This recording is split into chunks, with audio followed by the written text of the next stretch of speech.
Hello, hi. இன்றைக்கி நான் வந்துட்டு உங்களுக்கு ஒரு சூப்பர்பான ஒரு செஷனில் வந்திருக்கேன். நான் பார்த்தீங்களா, பழைய இங்கிலீஷ் வாத்தியார் மாதிரி பேப்பர் பேனெல்லாம் எடுத்துகிட்டு வந்திருக்கேன் நான். And I love this approach when I have a paper and a pen. ஏன்னா ட்ரெடிஷ்னல் ஆஸ்பெக்டில் நம்ம உங்களுக்கு சொல்லி தரும்போது எனக்கும் பழைய ஞாபகம்லாம் வரும். ஸோ ஒரு நொஸ்டாலஜிக் இங்கிலீஷ் டீச்சர் அப்ரோச் எனக்கு இருக்கும்னு நினைக்கிறேன். And yes, today I've come up with an interesting concept. Model வேர்ப்ஸில் இருக்கிற ஒரு குறிப்பிட்ட செட் ஆஃப் வேர்ட்ஸ். அது வந்துட்டு எகெயின் நம்மளோட ஸ்டூடெண்ட்ஸ் வந்துட்டு மோஸ்ட் கன்ஃபியூஸ்ட் வேர்ட்ஸாக இருக்குது எனக்கு இது. ஏன்னா எல்லாமே ஒரே மாதிரி இருக்குது, எப்படி இதை நான் யூஸ் பண்ணுறதுன்னு தெரியல அப்படிங்கிற ரெப்பிட்டேட்டிவான queries இருந்தது. அண்ட் நம்மளோட ட்ரெயினர்ஸுமே சொல்லியிருந்தாங்க, Anirudh I think you should address this அப்படின்னாங்க. சரி, okay, we thought will do a video on this and I want you to save this video for future usage as well. உங்களுக்கு ரொம்ப யூஸ்ஃபுல்லாக இருக்கும். அண்ட் இன்றைக்கி நம்ம பார்க்க போகிற வேர்ட்ஸ் என்னெல்லாம் அப்படின்னு பார்த்தீங்கன்னா, could have, would have, should have. இது மூணோட யூசேஜ் கேட்கும்போது உங்களுக்கே தெரிஞ்சிருக்கும், என்னடா ஒரே மாதிரி இருக்கே, எனக்கும் இது எப்படி யூஸ் பண்ணணும்னு தெரியலையே அப்படின்னு நீங்கள் நினச்சிருந்தீங்கன்னா, எஸ், நானும் இதை யோசிச்சிருந்தேன் அப்படின்னு காமெண்ட்டில் மென்ஷன் பண்ணுங்கள்.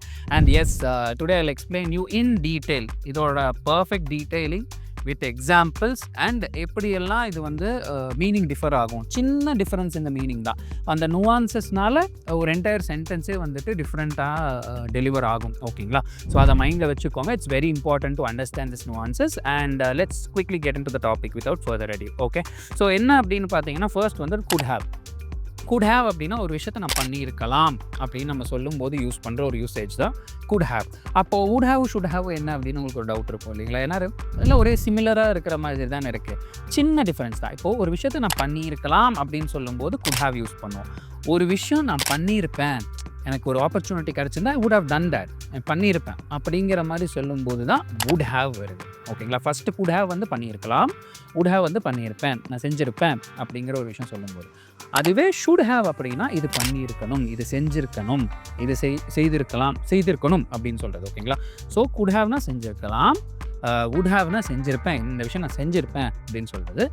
இந்த விஷயம் செய்யணும், செஞ்சுருக்கணும் அப்படின்னு சொல்லும்போது ஷுட் ஹேவ் அப்படிங்கிறது. ஓகே, ஸோ இது டீட்டெயில்டாக ஒரு சென்டென்ஸ் வித் எக்ஸாம்பிள் நான் சொல்கிறேன். அதுக்கப்புறம் நீங்கள் அந்த யூசேஜை வச்சுட்டு ஒரு சென்டென்ஸை காமெண்ட்டில் மென்ஷன் பண்ணணும். இதுதான் ட்ரில். ஓகேங்களா? So let's get into the first one. First one வந்து குட் ஹேவ். நான் ஏற்கனவே சொன்னேன் இல்லைங்களா, இது வந்து செஞ்சுருக்கலாம் அப்படிங்கிறது. இப்போ ஒரு எக்ஸாம்பிள் சென்டென்ஸோடு உங்களுக்கு நான் சொல்லணும் அப்படின்னா, இப்போது நான் I could have studied better, இல்லாட்டி I could have studied hard so that I would have passed அப்படின்லாம் நம்ம சொல்லணும். நான் நல்லா படிச்சிருந்தா பாஸ் ஆகிருக்கலாம் அப்படின்னு நம்ம சொல்லுவோம் இல்லைங்களா? அந்த இடத்துல தான் குட் ஹேவோட யூசேஜ் அதிகமாக வருது. இப்போ குட் ஹேவ்னா இப்போ என்னெல்லாம் எக்ஸாம்பிள், இப்போ வேர்ப் ஃபார்மோட நான் சொல்லணும் அப்படின்னா, எப்பயுமே ஒரு காமன் ரூல் இந்த 3 வேர்ட்ஸுக்கும் இருக்குது. என்ன அப்படின்னு பார்த்தீங்கன்னா, அந்த குட் ஹேவ்க்கு அப்புறம் யூஸ் பண்ணுற நம்ம வேர்டு வந்துட்டு V3 ஃபார்ம் ஆஃப் வேர்ப், அதாவது வந்து பாஸ்ட் பார்ட்டிசிபிள்னு நம்ம சொல்லுவோம். இதை பற்றி டீட்டெயிலான ஒரு வீடியோ நான் ஏற்கனவே போட்டிருக்கேன், உங்ககிட்ட நான் நிறைய தடவை சொல்லியிருக்கேன், அது போய் மறக்காமல் பாருங்கள் if you haven't scene it. அது ரொம்ப சிம்பிளான ஒரு விஷயம் தான். அது எக்ஸாம்பிள் போனால் உங்களுக்கு ஈஸியாக புரிஞ்சிடும். நான் ரொம்ப டெக்னிக்கலாக சொல்லி எக்ஸ்பிளைன் பண்ண விரும்பல, பட் உங்களுக்கு எக்ஸாம்பிள் சொன்னால் ரொம்ப ஈஸியாக முடியும். For example, good have done, good have one, good have set, good have Khan, இதெல்லாம் இருக்குது இல்லைங்களா? ஸோ அந்த மாதிரி வேர்ட்ஸ் யூஸ் பண்ணும்போது நீங்கள் வந்து இந்த V3, அதாவது could have plus past participle, அப்படி தான் நம்ம யூஸ் பண்ணுவோம். அப்படி தான் சென்டென்ஸ் கன்ஸ்ட்ரக்ட் பண்ணும்போதே வரும். ஒரு எக்ஸாம்பிள் நான் சொல்லணும் அப்படின்னா, I could have gone to the party but I was too tired. நான் பார்ட்டிக்கு போயிருக்கலாம், ஆனால் ரொம்ப டயர்டாக இருந்தேன் அப்படின்னு சொல்லும்போது தான் இந்த இடத்துல நம்ம வந்துட்டு குட் ஹேவ் யூஸ் பண்ணுறோம். ஐ could have gone to the party, அப்போ இந்த இடத்துல நான் குட் ஹேவ் யூஸ் பண்ணியிருக்கேன். அதுக்கப்புறம் யூஸ் பண்ணுற வேர்டு என்னன்னு பார்த்தீங்கன்னா கான். கான் அப்படிங்கிறது என்னது? ஏன் அதை V3ன்னு சொல்கிறோம்? ஃபஸ்ட்டு கோ அப்படிங்கிறது தான் ஃபஸ்ட்டு ஃபார்ம் ஆஃப் வேர்ப். ஒரு வேர்ப் எப்பயுமே அதோடைய அடிப்படை நேச்சுரல் ஃபஸ்ட்டு ஃபார்ம் இருக்கும் இல்லைங்களா, பேஸ் ஃபார்ம் அப்படின்னு சொல்லுவாங்க. கோ, போகிறது அப்படிங்கிறது இல்லைங்களா. கோ அதோட V3 தான், அதோட அடுத்த ஃபார்ம் V3 ஃபார்ம் தான் வந்துட்டு கான் அப்படின்னு சொல்லுவாங்க. கோ வந்து base form verb, first verb form வந்துட்டு கோ அப்படிம்பாங்க. அதுவே V2 அப்படின்னா வெண்ட் அப்படிம்பாங்க. கான் அப்படிங்கிறது தான் V3. ஸோ நம்மளோட யூசேஜோட ரூல் படி என்னது? குட் ஹேவ், அதுக்கப்புறம் ஒரு பாஸ்ட் பார்ட்டிசிபிள் யூஸ் பண்ணால் தான் கரெக்டாக அந்த சென்டென்ஸ் சொல்ல முடியும். ஐ குட் ஹேவ் வென்ட்டுன்னு சொல்லக்கூடாது, ஐ குட் ஹேவ் கான் அப்படி தான் சொல்லணும், V3. ஓகேங்களா? பாஸ்ட் பார்ட்டிசிபிள் அது என்னங்கிறது டீட்டெயிலாக இந்த வீடியோவில் வந்துட்டு டிஸ்கிரிப்ஷனில் லிங்க்கும் நம்ம அட்டாச் பண்ணிடலாம். ஸோ நீங்கள் அது போய் பார்த்தாலும் உங்களுக்கு தெரிஞ்சிடும். Or you can definitely look at past participle English பார்ட்னு போட்டால் நானே வந்து உங்களுக்கு சொல்லி கொடுத்துருப்பேன். ஓகேங்களா? ஸோ அதை நோட் பண்ணிக்கோங்க. நான் ஒன்ஸ் அகெயின் சென்டென்ஸ் சொல்கிறேன். I could have gone to the party but I was too tired. நான் ரொம்ப டயர்டாக இருந்தேன், அதனால் என்னால் வந்துட்டு பார்ட்டி போக முடியல. டயர்டாக இல்லைன்னா நான் போயிருக்கலாம் இல்லைங்களா? ஸோ அந்த மாதிரி நான் போயிருக்கலாம் அப்படின்னு சொல்கிற அந்த யூசேஜ் தான் குட் ஹேவ். ஓகே, இன்னொரு எக்ஸாம்பிள் சொல்கிற பாருங்கள். She good have one the competition. She good have one the competition if she had practiced more. அந்த காம்படிஷன் அவள் ஜெயிச்சிருக்கலாம், கொஞ்சம் ப்ராக்டிஸ் பண்ணியிருந்தா ஜெயிச்சிருக்கலாம். பட் இந்த டைம் ஜெயிக்கல, தோத்துட்டாங்க போல இருக்குது. Very sad. பட் ஜெயிச்சிருக்கலாம், நல்லா ப்ராக்டிஸ் பண்ணியிருந்தா ஜெயிச்சிருக்கலாம். ஸோ எந்தெல்லாம் அண்டர்லைன் பண்ணுறேன்னு நோட் பண்ணுங்கள். She good have won the competition. அப்போ ஷீ குட் ஹேவ் நான் சொல்லும்போது குட் ஹேவ் நான் அண்டர்லைன் பண்ணேன். அதுக்கப்புறம் ஒன், வின்னோட V3 ஃபார்ம் தான் ஒன். ஓகேங்களா, WON அதுதான் வந்துட்டு நம்ம அண்டர்லைன் பண்ணுறோம். எதுக்கு? இஃப் ஷீ ஹேட் ப்ராக்டிஸ் மோர், இன்னும் கொஞ்சம் நல்லா ப்ராக்டிஸ் பண்ணியிருந்தா ஜெயிச்சிருக்கலாம் அப்படிங்கிறது. ஓகே, ஸோ இது இன்னொரு எக்ஸாம்பிள். ஸோ நீங்கள் இதே நோட் பண்ணிக்கோங்க. அண்ட் வின்னோட V2 ஃபார்ம் என்ன அப்படிங்கிறத காமெண்ட்டில் மென்ஷன் பண்ணிக்கோங்க. ஓகேங்களா, so that's something for you to think about. Next வந்துட்டு லாஸ்ட் இன்னொரு எக்ஸாம்பிளோட, குட்டி எக்ஸாம்பிளோட நம்ம இந்த குட் ஹேவை முடிச்சிடலாம்.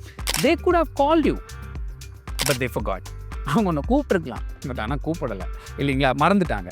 ப்ராபபிளி ஸோ சார் இல்லையா, அவங்க கூப்பிட்ருக்கலாம் வெட்டிங்க்கோ இல்லை ஃபங்க்ஷனுக்கோ ஒன்று கூப்பிட்ருக்கலாம், பட் என்ன பண்ணுறது, அவங்க மறந்துட்டாங்க. Even I feel sorry for that அப்படிங்கிறாங்க இல்லைங்களா. ஸோ அந்த மாதிரி ஒரு சுச்சுவேஷனில் நீங்கள் இருக்கக்கூடாது. பட் அகெயின் இந்த இடத்துல குட் ஹேவ்னு சொல்லியிருக்கேன். அதுக்கப்புறம் தே குட் ஹேவ் கால்ட் யூ, அவங்க ஒன்று கால் பண்ணியிருக்கலாம், பட் தே forgot, அவங்க மறந்துட்டாங்க அப்படின்னு சொல்லும்போது. ஸோ இந்த பண்ணியிருக்கலாம், இது செஞ்சுருக்கலாம், ஒரு விஷயம் நடக்கலை, அது நடந்திருக்கலாம் அப்படிங்கிறது வந்துட்டு ஒரு விஷயத்த நம்ம குறிக்கிறோம். ஸோ மோஸ்ட்லி சில டைம் சேடான விஷயங்கள் இல்லை நெகட்டிவான விஷயங்கள் தான் இந்த இடத்துல வரும். ஏன்னா செய்யலை, நடக்கலை.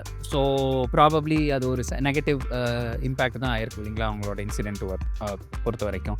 ஸோ இதுதான் குட் ஹேவ், பண்ணியிருக்கலாம், செஞ்சுருக்கலாம், கூப்பிட்டுருக்கலாம், போயிருக்கலாம், இதெல்லாம் தான் வந்துட்டு நம்ம யூஸ் பண்ணுவோம். ஸோ குட் ஹேவ் யூஸ் பண்ணும்போது அஃப்கோர்ஸ் பாஸ்ட் பார்ட்டிசிபிள் ஃபார்ம் தான் நம்ம வேர்பில் யூஸ் பண்ணுவோம். இப்போ உங்களுக்கு ஒரு குட்டி task.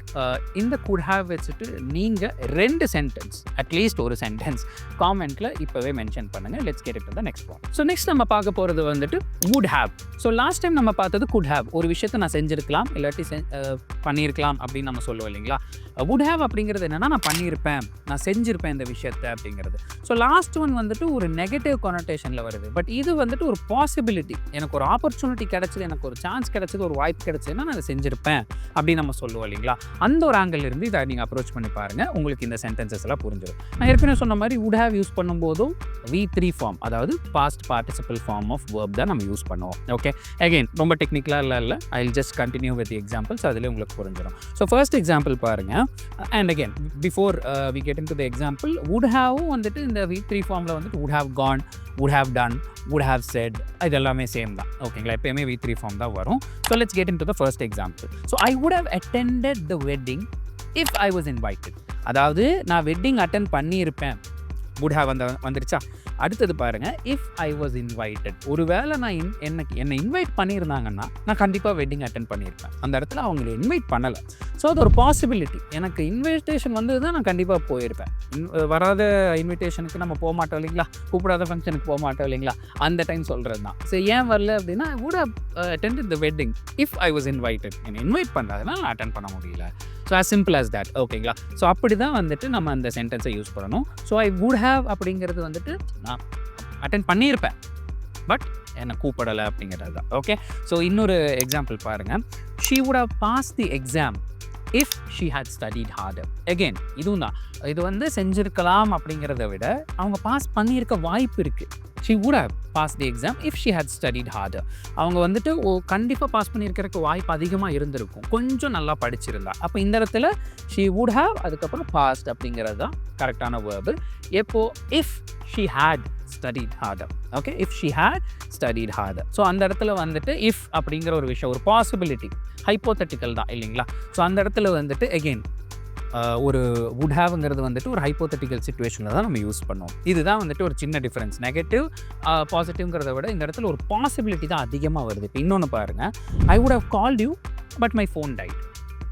I would have called யூனா நான் உங்களை கூப்பிட்ருப்பேன், பட் என் ஃபோன் வந்துட்டு பேட்ரி லோ ஆகி டெட் ஆயிடுச்சு அப்படிங்கிறது. ஸோ ஆஃப் ஆயிடுச்சு. ஸோ அதனால் நான் கூப்பிட முடியல. எனக்கு ஒரு பாசிபிலிட்டி அங்கே இருந்திருந்தால் நான் கண்டிப்பாக கூப்பிட்டுருப்பேன் அப்படிங்கிறது தான் நம்ம வந்துட்டு இது சொல்லுவோம். ஸோ வுட் ஹேவ் அப்படிங்கிறது வந்து இதுதான் மேஜர் யூசேஜ். ஓகேங்களா, so I would have called you but my phone died. இப்போ வுட் ஹேவ் வச்சுட்டு நீங்களும் வந்துட்டு ஒரு சென்டென்ஸ் கம்போஸ் பண்ணி நம்ம கமெண்ட்டில் மென்ஷன் பண்ணுங்கள். பட் அது மட்டும் இல்லாமல் நான் ஒரு குட்டி ஆக்டிவிட்டி சொல்கிறேன், அதை ட்ரை பண்ணி பாருங்கள். ஓகேங்களா, ஒரு ஃபில் இன் த பிளாங்க்ஸ் மாதிரின்னு வச்சுக்கோங்களேன். ஐ would have dash if dash. I would have dash if dash. நீங்களே அந்த 2 டேஷில் இருக்கிற சென்டென்ஸும் ஃபில் பண்ணுங்கள். ஃபில் பண்ணி கமெண்ட்டில் மென்ஷன் பண்ணுங்கள். அது கரெக்ட்னா நம்ம வந்துட்டு definitely will applaud you, good job. அப்படி கரெக்ட் இல்லைனாலும் don't worry, we will answer that, we will rectify that and we'll give you the right answer. Okay, இது ஒரு குட்டி task. So that's all when it comes to would have. next வந்துட்டு should have என்னங்கிறத நம்ம பார்த்துடலாம். Okay, இப்போ நம்ம வந்துட்டு பார்க்க போகிற தேர்ட் கான்செப்ட் என்னன்னா should have. இது வந்து நம்ம பண்ணியிருக்கணும், இது செஞ்சுருக்கணும் அப்படின்னு நான் சொன்னேன் இல்லைங்களா. ஸோ இதுக்கு முன்னாடி ஒரு குட்டி ரீகேப் பார்த்துக்கலாம். could have அப்படின்னா வந்துட்டு பாஸ்ட்டில் ஒரு விஷயம் மிஸ் ஆயிடுச்சு, அது பண்ண முடியல, அதை செஞ்சுருக்கலாம் அப்படின்னு நம்ம வந்து ஒரு ரிக்ரெட்ஃபுல்லாக இல்லை ஒரு பர்டிகுலர் சான்ஸை மிஸ் பண்ணிட்டோமே அப்படிங்கிற ஒரு விஷயத்த நம்ம சொல்லும்போது, அதுவே வுட் ஹேவ் அப்படின்னா வந்துட்டு அந்த சிச்சுவேஷனில் அந்த சர்க்கம்ஸ்டன்ஸில் நீங்கள் என்ன பண்ணியிருப்பீங்க. லைக் அந்த எனக்கு வந்துட்டு இது ஒரு ஆப்பர்ச்சுனிட்டி கிடச்சிருந்தா நான் மேபி அட்டென்ட் பண்ணியிருக்கேன், வெட்டிங்க்கு எனக்கு இன்விடேஷன் வந்ததுன்னா ஐ வுட் ஹேவ் அட்டெண்டட் அப்படி நம்ம பார்த்தோம். தேர்ட் வந்துட்டு என்னென்னா இது கண்டிப்பாக செஞ்சுருக்கோம், இது ஒரு ஆப்ளிகேஷன் அப்படின்னு வச்சுக்கோங்களேன். ஆப்ளிகேஷன்னா கடமை, கண்டிப்பாக இது பண்ணியிருக்கணும், இது வந்துட்டு something that you should have done it, உங்களுக்கு நீங்கள் ரியலைஸ் பண்ணியிருக்கணும். அப்படியே வந்துட்டு அது பண்ணலை அப்படின்னா அதை பற்றி நீங்கள் யோசித்து வருத்தப்படணும் அப்படிங்கிற ஒரு சூழ்நிலை வரும்போதும் இது வந்துட்டு யூஸ் ஆகும், இந்த யூசேஜ். அந்த நுவான்சஸ்லாம் என்னெல்லாம் அப்படிங்கிறது இந்த எக்ஸாம்பிள் வழியாக நான் உங்களுக்கு சொல்லித்தரேன். நுவான்சஸ்ன்னு அடிக்கடி சொல்கிறேன் இல்லைங்களா. நுவான்சஸ் ஆர் நத்திங் பட் நுணுக்கங்கள். அந்த விஷயங்கள் நீங்கள் தெரிஞ்சிருந்தால் கம்யூனிகேஷன் வந்து ரொம்ப பர்ஃபெக்டாகவும் அசர்ட்டிவாகவும் ரொம்பவே ஸ்ட்ராங்காக நீங்கள் வந்துட்டு யூஸ் பண்ண முடியும். ஓகேங்களா. So keep that in mind. So இதுவுமே நான் ஏற்கனவே சொன்ன மாதிரி பாஸ்ட் பார்ட்டிசிபிள் தான். So should have Khan, should have done, should have set அப்படி தான் வரும். ஸோ ஷுட் ஹேவ்க்கு அப்புறம் V3 ஃபார்ம் ஆஃப் வேர்ப் தான் வரும். And keep that in mind. ஓகேங்களா. ஸோ நான் ஒரு எக்ஸாம்பிள் சொல்கிறேன். ஃபர்ஸ்ட் ஒன் வந்துட்டு you did apologise. Okay, now you regret it. இப்போ நீங்கள் வந்துட்டு ஒரு அப்பாலஜி பண்ணியிருக்கணும், ஆனால் வந்துட்டு அது பண்ண முடியல அப்படிங்கிற ஒரு வருத்தம் இருக்குது. அப்போ அந்த சென்டென்ஸ் எப்படி வரும் அப்படின்னு பார்த்தீங்கன்னா, ஐ should have apologised to her. நான் ஒரு தப்பு பண்ணிட்டேன், நான் சத்தமாக பேசிட்டேன். இப்போ லெட்ஸே நான் வந்துட்டு என் ஃப்ரெண்டுக்கிட்ட நான் சத்தமாக பேசிட்டேன், இல்லை கோவத்தில் ஏதோ வார்த்தையை விட்டுட்டேன். ஓகேங்களா. ஸோ அதை நான் வருத்தப்படுறேன், I am feeling bad. I should have, நான் அப்பாலஜைஸ் பண்ணியிருக்கலாம், ஆனால் நான் பண்ணலை. அதை நான் லேட்டராக ரியலைஸ் பண்ணும்போது நான் எப்படி சொல்கிறேன்னா, ஐ should have apologise to her. அதை நான் வந்துட்டு சரி நான் தப்பு பண்ணிட்டேன், நான் மன்னிப்பு கேட்டிருக்கணும். இல்லாட்டி நம்ம இன்னொருத்தங்க கிட்ட சொன்னால் you should have apologised man, you should have apologised because you hurt so bad. அப்போ you should have apologise, she felt really bad. அப்போ நீங்கள் மன்னிப்பு கேட்டிருக்கணும், மன்னிப்பு கேட்காம விட்டது தப்பாக போச்சு. அப்போ அந்த ஆப்ளிகேஷன் இருக்கு இல்லைங்களா, கேட்டிருக்கணும் அப்படிங்கிற ஒரு கடமை, அதுதான் வந்துட்டு இந்த ஷுட் ஹேவ் அப்படிங்கிற யூசேஜ் வந்துட்டு ரொம்பவே ஹெல்ப் பண்ணுது. ஓகே, ஸோ இன்னொரு சென்டென்ஸ் உங்களுக்கு நான் சொல்கிறேன் பாருங்கள். இந்த சென்டென்ஸ் வந்துட்டு எகெயின் அந்த படிச்சிருக்கணும் அப்படிங்கிறது தான். அதான் இதோட எம்பசிஸ் கொஞ்சம் கூடி ஜாஸ்தி. He should have studied more for the exam. He should have studied more for the exam. ஏன்னா எக்ஸாமுக்கு நல்லாவே படிச்சிருக்கணும், படிக்கலை. கூட ஹேவ்னா நான் படிச்சிருக்கலாம், நல்ல மார்க் வாங்கியிருப்பேன்னு சொல்கிற அந்த 2 சென்டென்ஸுக்கு கம்பேர் பண்ணி சொல்லும்போது, 2 சிச்சுவேஷனை கம்பேர் பண்ணி சொல்லும்போது யூஸ் ஆகும். இது ஒரே சென்டென்ஸில் அந்த விஷயம் பூரா கன்வே ஆயிடும். இது ரொம்ப சீரியஸான ஒரு சென்டென்ஸ் யூஸ் பண்ணுவோம், ஒரு மாதிரி ரொம்பவே சீரியஸாக, ரொம்ப ஃபன்னெல்லாம் இல்லாமல் வருத்தம் இது பண்ணியிருக்கணும். அதுக்குண்டான சீரியஸ்னஸ் பாருங்கள். இந்த ஷுட் ஹேவ் யூஸ் பண்ணும்போது தான் அந்த சீரியஸ்னஸ் வரும். He should have studied more for the exam. இன்னுமே நல்லா படிச்சிருக்கணும் எக்ஸாமுக்கு. அதுவே நானே ரியலைஸ் பண்ணேன்னா I should have studied more for the exam. நான் மேபி விளையாட்டுத்தனமாக இருந்துட்டேன் போல். அந்த ஒரு கான்டெம்ப்ளேஷன், அந்த ஒரு சீரியஸ்னஸ் வருது இல்லைங்களா, விஷயத்து மேலே கன்சர்ன்டாக இருக்கிறது. அதனால தான் அந்த ஷுட் ஹேவோட யூசேஜ் வந்துட்டு ஆப்ளிகேஷனுக்கு வச்சுருக்கோம் நம்ம. மற்றது 2 ஆப்ளிகேஷனில் அது ஒரு பாசிபிலிட்டி தான். பட் இந்த இடத்துல வந்துட்டு கட்டாயம், அந்த கட்டாயத்தின் சூழ்நிலையை வந்து நம்ம புஷ் பண்ணுறோம் அந்த இடத்துல. இன்னொரு எக்ஸாம்பிள் பாருங்கள். You should have told me the truth. நீ என்கிட்ட உண்மையை சொல்லியிருக்கணும். லாயர்ஸ் எல்லாம் வந்துட்டு சொல்லுவாங்க இல்லைங்களா, நீங்கள் என்கிட்ட உண்மையை சொல்லியிருக்கணும். டாக்டர் வந்துட்டு லேட் ஆயிடுச்சு, நீங்கள் இப்போ வந்து சொல்கிறீங்களா, you should have told me the truth. என்கிட்ட போய் சொல்லியிருக்கக்கூடாது. பாய் ஃப்ரெண்ட் கேர்ள் ஃப்ரெண்ட் நடுவில் இந்த சண்டை வரும் எப்போயுமே. இது வந்துட்டு நீ என்கிட்ட உண்மையை சொல்லியிருந்தா நான் விட்டுருப்பேன் அப்படிங்கிற மாதிரி. So you should have told me the truth. I am really feeling offended. என்கிட்ட போய் சொன்னனால எனக்கு அஃபெண்டடாக ஃபீல் பண்ணுறேன். அஃபெண்டட்னா எனக்கு ஒரு மாதிரி வருத்தமாக இருக்குது, எனக்கு கோவமாக இருக்கேன், ஐ எம் ஹர்ட் அப்படின்னு சொல்லுவாங்க இல்லைங்களா. So you should have told me the truth. நீ என்கிட்ட உண்மையை தான் சொல்லியிருக்கணும், அது ஒரு கடமை இல்லைங்களா. அது எக்ஸாம்பிள் நான் ஏற்கனவே சொன்ன மாதிரி அந்த லாயர் எக்ஸாம்பிள் ரொம்ப யூஸ் ஆகும். ஏன்னா உண்மையை சொல்லியிருந்தால் தான் நம்ம விஷயத்தை அந்த இடத்துல அதுக்கேற்ற மாதிரி நம்ம எக்ஸிக்யூட் பண்ணிக்க முடியும். டாக்டர்ஸ்டையும் லாயர்ஸ்டையும் போய் சொல்லக்கூடாதுன்னு சொல்லுவாங்க இல்லைங்களா. அந்த ஒரு எக்ஸாம்பிளை மைண்டில் வச்சுக்கோங்க. ஸோ அதுதான் வந்துட்டு should have. You should have told me the truth. என்கிட்ட வந்து உண்மையை சொல்லியிருக்கணும் நீ, ஆனால் சொல்லலை அப்படிங்கிறது. So that is what should have is all about. இதுவுமே வந்துட்டு எகெயின் நீங்கள் ஷுட் ஹேவ் பேஸ் பண்ணி ஒரு 2 சென்டென்ஸ் வந்துட்டு காமெண்ட்டில் மென்ஷன் பண்ணுங்கள். நான் ஏற்கனவே சொன்ன மாதிரி ஐதர் ரிக்ரெட் எக்ஸ்பிரஸ் பண்ணுற மாதிரி இருக்கணும், ஒரு வருத்தம் பண்ணியிருக்கணும், அந்த ஒரு குற்ற உணர்ச்சி இருக்குல்ல, அதை எக்ஸ்பிரஸ் பண்ணுற மாதிரி இருக்கணும். இன்னொரு சென்டென்ஸ் வந்துட்டு ஆப்ளிகேஷன், அது செஞ்சுருக்கணும் அப்படிங்கிற விஷயத்த வந்துட்டு எம்ஃபசைஸ் பண்ணுற மாதிரி ஒரு சென்டென்ஸ் நீங்கள் டைப் பண்ணி காமெண்ட்டில் மென்ஷன் பண்ணுங்கள். ஒரு குட்டி எக்ஸசைஸ் நான் சொல்கிறேன், ஒரு ஃபில் இன் த பிளாங்க்ஸ், அது என்னங்கிறத நீங்கள் ஃபில் பண்ணுங்கள். I should have dash but I didn't. அப்பாலஜைஸை தவிர வேறு ஏதாச்சும் சொல்லுங்கள், ஏன்னா அது ஏற்கனவே நம்ம சொல்லிட்டோம். I should have dash but I didn't. So should have நான் யூஸ் பண்ணிட்டேன். எந்த வேர்ப் அந்த இடத்துல அந்த ஃபில் இன் த பிளாங்க்ஸில் வரும் அப்படிங்கிறத நீங்கள் காமெண்ட்டில் மென்ஷன் பண்ணுங்கள். கரெக்ட்னா தம்ஸ் அப், அப்படி கரெக்ட் இல்லைனா நோ வரி, we will be happy to correct you. ஓகேங்களா? So that's all when it comes to could have, should have and would have. இது மூணுமே could have, would have, should have மூணுமே நம்ம பார்த்துட்டோம் இல்லைங்களா? இப்போ ஒரு குட்டி ரீகேப் போயிடலாம். Let's take a quick recap of could have, would have and should have. இப்போ could have அப்படின்னா சம்திங் வாஸ் பாசிபிள் பட் ஆனால் அது நடக்கலை. ஒரு பாசிபிலிட்டி இருந்துச்சு பட் அது நடக்கலைன்னு சொல்லும்போது could have அப்படிங்கிற விஷயத்த நம்ம சொல்லியிருக்கலாம். ஓகேங்களா? அதுவே would have அப்படின்னா என்னது, something would have happened if the conditions இல்லை circumstances were met. இப்போ அந்த சிச்சுவேஷனோ இல்லை அந்த சூழ்நிலையோ இருந்திருந்ததுன்னா அது நடந்திருக்கும். ஸோ நான் பண்ணியிருப்பேன் அப்படி இல்லை நான் செஞ்சுருப்பேன் அப்படிங்கிறது நம்மளோட ஒப்பீனியனோ இல்லை அந்த விஷயத்தையோ டிஸ்கிரைப் பண்ணும்போது நம்ம சொல்லுவோம். அதுவே ஷுட் ஹேவ் அப்படின்னா ஒரு ஆப்ளிகேஷன், அது நடந்திருக்கணும், something should have been done, ஆனால் அது நடக்கலை, அது நடக்காதனால வருத்தமும் இருக்குது. அந்த வருத்தத்தை எக்ஸ்பிரஸ் பண்ணும்போது நம்ம ஷுட் ஹேவ் யூஸ் பண்ணுவோம். இதுதான் நம்ம பார்த்த டிஃபரன்ஸ் ஆஃப் தீஸ் 3 வேர்ட்ஸ். இப்போது இனிமேல் இந்த வீடியோ பார்த்ததுக்கப்புறம் உங்களுக்கு கண்டிப்பாக இந்த யூசேஜோட கன்ஃபியூஷன் இனிமேல் இருக்கவே இருக்காது நான் நம்புகிறேன். பிகாஸ் நான் கிளியராக உங்களுக்கு டிஃப்ரெண்ட் எக்ஸாம்பிள்ஸ்லேயே சொல்லியிருக்கேன். இன்னும் உங்களுக்கு ஈஸியாக பண்ணுறதுக்கு நான் ரியல் லைஃப் சிச்சுவேஷன் ஒன்று சொல்கிறேன். ஓகேங்களா? அதை நீங்கள் ஞாபகம் வச்சுக்கோங்க. ஓகே, இப்போ நீங்கள் வந்துட்டு உங்கள் ஃப்ரெண்ட்ஸோட ஒரு மூவி பார்க்கலாம் அப்படின்னு நீங்கள் ஒரு பிளான் பண்ணுறீங்க. ஓகே, இப்படி தான் வந்துட்டு ஒரு 4 பேர் நீங்கள் பிளான் பண்ணி சரி ஓகே படம் பார்க்கலாம், நம்மளாம் சேர்ந்து ஒரு நைட் ஸ்டே பண்ணி படம் பார்க்கலாம் அப்படின்னு நீங்கள் யோசிக்கிறீங்க. ஆனால் அந்த அன்றைக்கி நீங்கள் போகலை. ஓகேங்களா? ஆனால் உங்கள் ஃப்ரெண்ட்ஸ் எல்லாருமே வந்துட்டு அந்த படம் பார்த்து பயங்கரமாக என்ஜாய் பண்ணிட்டு இருந்தாங்க. அவங்க ஒரு பார்ட்டி, ஒரு வீக்கெண்ட் வந்துட்டு என்ஜாய் பண்ணியிருக்கீங்க. நீங்கள் பிளான் பண்ணும்போது நீங்கள் இருந்தீங்க, ஆனால் நீங்கள் போகலை.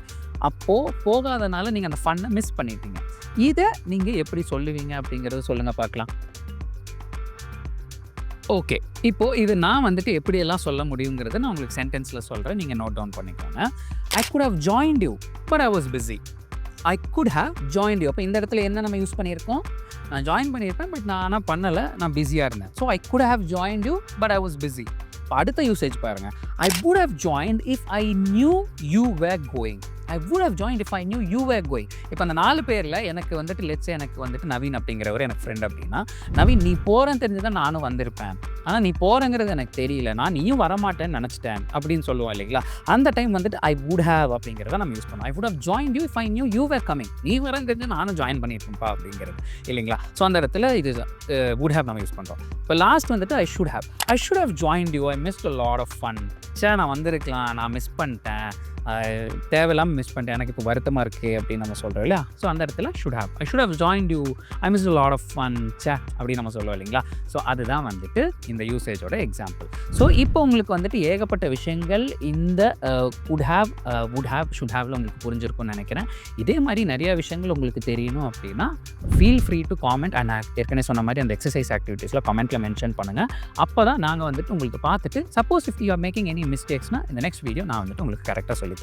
அண்ட் இந்த மாதிரி ஒரு பர்சனலைஸ்டு ட்ரெயினரோட அட்டென்ஷனோட இவ்வளோ லாங் ஸ்பேனில் உங்களுக்கு பேசணும் அப்படின்னா அதுக்குண்டான கோர்சஸும் நம்மக்கிட்ட இருக்குது. Feel free to join and enquire about us. எப்படி என்கொயரி பண்ணணும்னு கேட்டிங்கன்னா டிஸ்கிரிப்ஷனில் நம்ம நம்பர்ஸ் இருக்குது, நம்ம வெப்சைட்டில் வரலாம். அண்ட் அஃப்கோர்ஸ் இந்த மாதிரி விஷயங்கள் உங்கள் ஃப்ரெண்ட்ஸுக்கும் தெரிஞ்சிருக்கணும்னா நம்ம யூடியூப் சேனலை மறக்காமல் ஷேர் பண்ணுங்கள், அவங்களையும் சப்ஸ்கிரைப் பண்ண வைங்க. I'll see you in the next classes.